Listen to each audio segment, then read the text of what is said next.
Dua negara dengan ekonomi terkuat di dunia, Amerika Serikat, China, semakin panas lagi akibat virus corona, status Hong Kong, dan juga perang dagang yang telah terjadi bahkan sebelum pandemi. Seperti apa eskalasi ketegangan kedua negara? Selengkapnya akan saya paparkan dalam Ambang Perang Dingin AS-China Jilid 2. Kita akan lihat langsung slide yang pertama.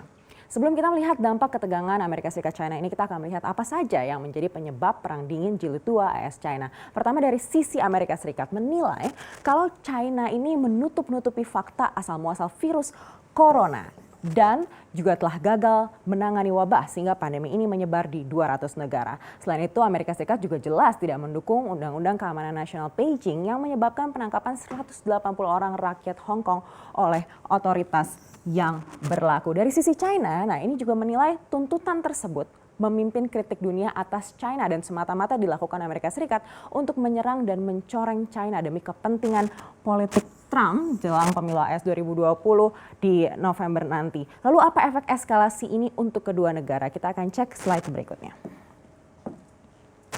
Pemantik perang dagang Amerika Serikat China ini adalah ketika Donald Trump melarang perusahaan membuat bahan baku teknologi di Amerika Serikat untuk menjual pasokan teknologi utama kepada Huawei pada Jumat pertengahan Mei lalu. Sebelumnya di perang dagang yang pertama memang Amerika Serikat sudah memblacklist juga Huawei, tapi untuk bahan baku masih diperbolehkan. Nah, kali ini sudah tidak dibolehkan sama sekali. Nah, selain Huawei, rupanya Amerika Serikat juga telah menetapkan 33 perusahaan lainnya dari China yang di blacklist. Nah, 7 diantaranya dianggap mendukung kegiatan militer China untuk mendiskriminasi kaum Uighur seperti perusahaan artificial intelligence seperti di sini ada Netposa dan juga ada Qihu 360. Nah, merasa diserang, untuk itu China membalas dengan akan membatasi dan menginvestigasi perusahaan Amerika Serikat di China seperti Qualcomm, Cisco, Apple, bahkan juga Boeing. Untuk Boeing ini akan ditunda pembelian pesawatnya. Nah, seperti apa efeknya? Tentu tidak hanya perusahaan China Huawei yang terdampak, tapi perusahaan-perusahaan AS juga akan menjadi korban. Karena seperti Apple saja, ini 47,6% dari total suppliernya ini berada di China. Berikutnya untuk Boeing, China adalah pelanggan nomor 1 Boeing di dunia setelah Amerika Serikat. Jadi 22% income Boeing ini berasal dari China. Jadi bisa dibayangkan kalau China jadi melakukan penundaan ini, Boeing terancam kehilangan 22% dari penghasilannya. Nah, mungkin jelas untuk kedua negara dampaknya akan sangat besar untuk perusahaan-perusahaan yang berada di dalamnya. Tapi ada dampak yang lebih besar lagi, yaitu untuk perekonomian dunia yang juga sudah babak belur akibat pandemi corona. Kita akan cek slide berikutnya.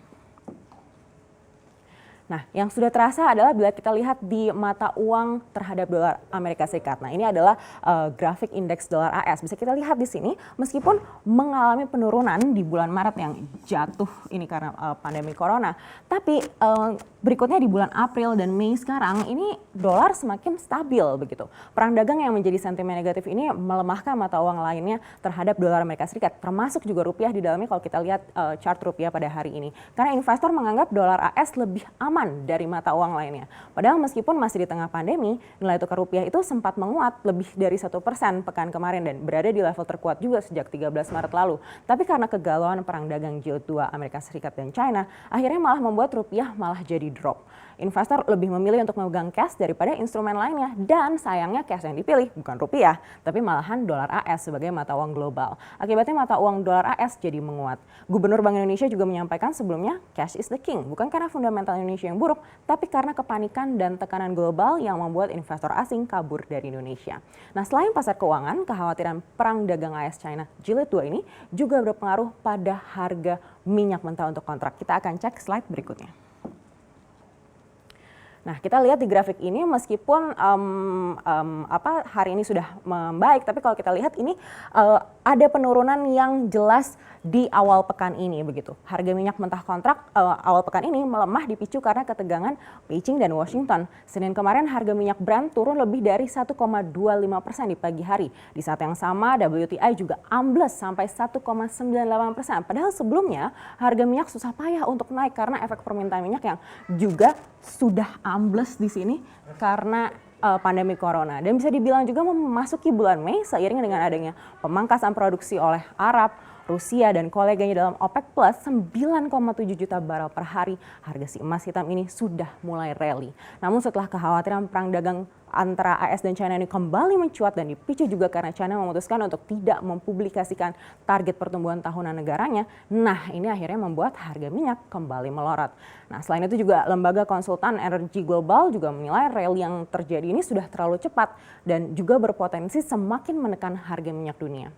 Yang pasti bila perang ini semakin runcing, maka akan menambah sentimen buruk perekonomian dunia di tahun 2020 ini. Di saat seluruh negara tengah terpukul akibat COVID-19 yang belum juga bisa dipastikan seperti apa bentuk recovery ekonominya. Demikian